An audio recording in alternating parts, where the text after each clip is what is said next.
A land of opportunity, the American dream. There's almost an expectation that if you're an American, you're going to do well.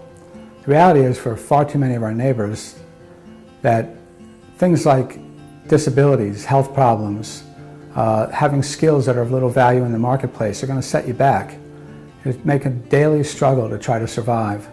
And yet somehow people have so much resolve.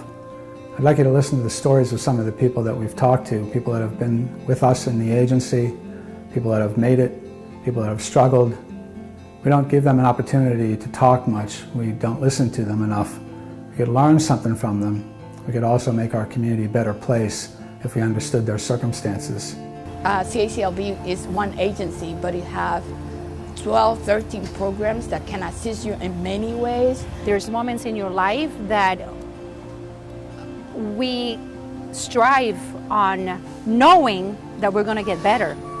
Personally, there should be no poverty in the United States. Our country we shouldn't have people in poverty. A lot of people are misguided. You know, they don't have the right guidance in life to help them get to where they want to get to. So always trying to find people that you think can give you a little bit of knowledge or can enlighten you a little bit about what you want to do in your life, and that would keep you positive. Better benefit comes from fostering a sense of community, as in it's all of our job to look out for each other.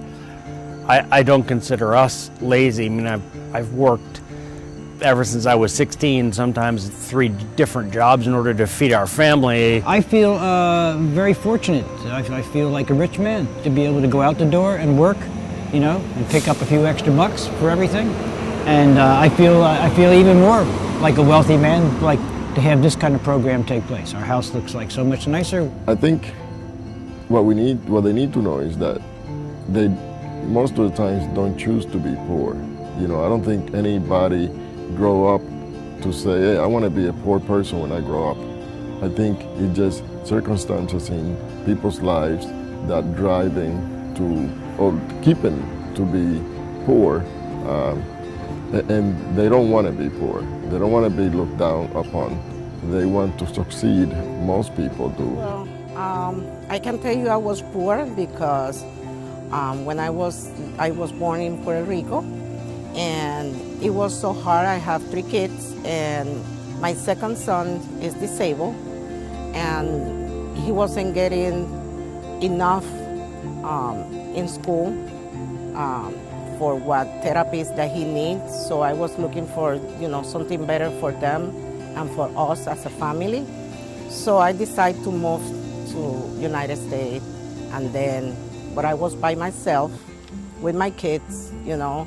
So we got to the point that when we got here, we was 3 days sleeping in the park. So until I get to Pennsylvania, and 3 days being in Pennsylvania, I was able to get in the Street Shelter. That is part of the community action services. So my life, our life, started there. So I can tell you that we born again at the shelter. Estaba por perder mi casa y entonces me recomendaron ahí en Bethlehem a CALB, algo así que se llama, ¿no? Acudí y me hicieron una entrevista con la señora o señorita Elsie Lavoy, y ella desde un principio me atendió muy bien, y yo vi que tenía esperanza de que no iba a perder mi casa con la ayuda de ella, y fue así que llegamos a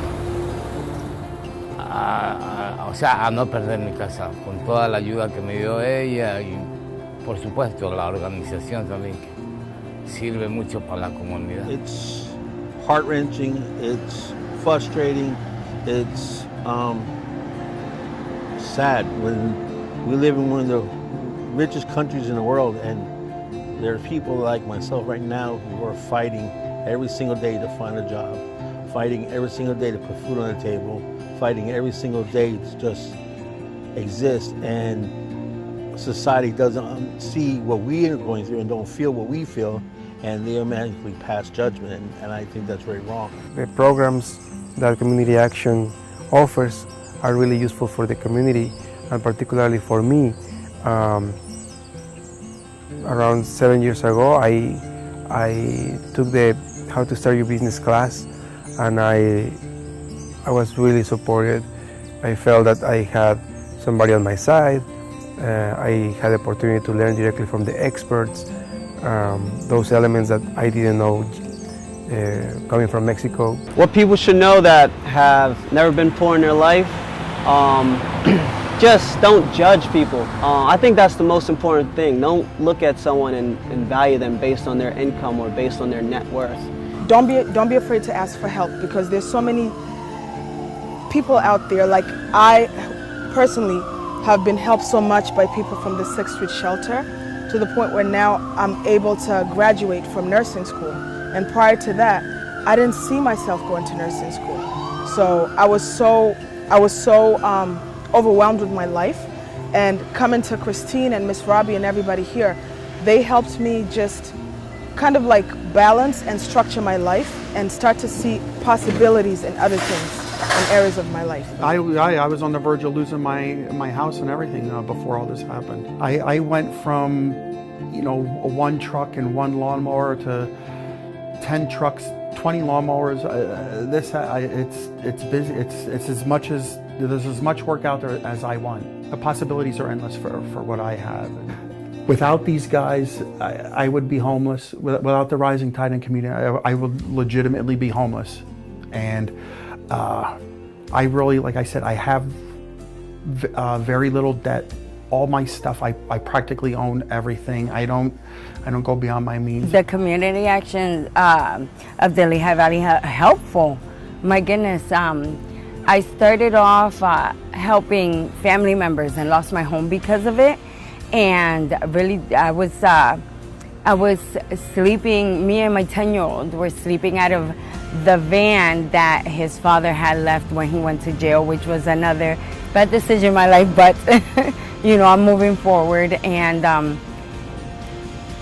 you know, a police officer saw me for a couple days sleeping in an emergency room, and he approached me, and I was so scared. I was like, oh my God, I'm gonna lose my son, you know? And he didn't, you know, the police officer was like, you know, I noticed something, come here. And I was like, yeah, what? He's like, are you homeless? And he told me to come here, you know, to the 6th Street shelter, ask for Megan, actually, specifically, he told me.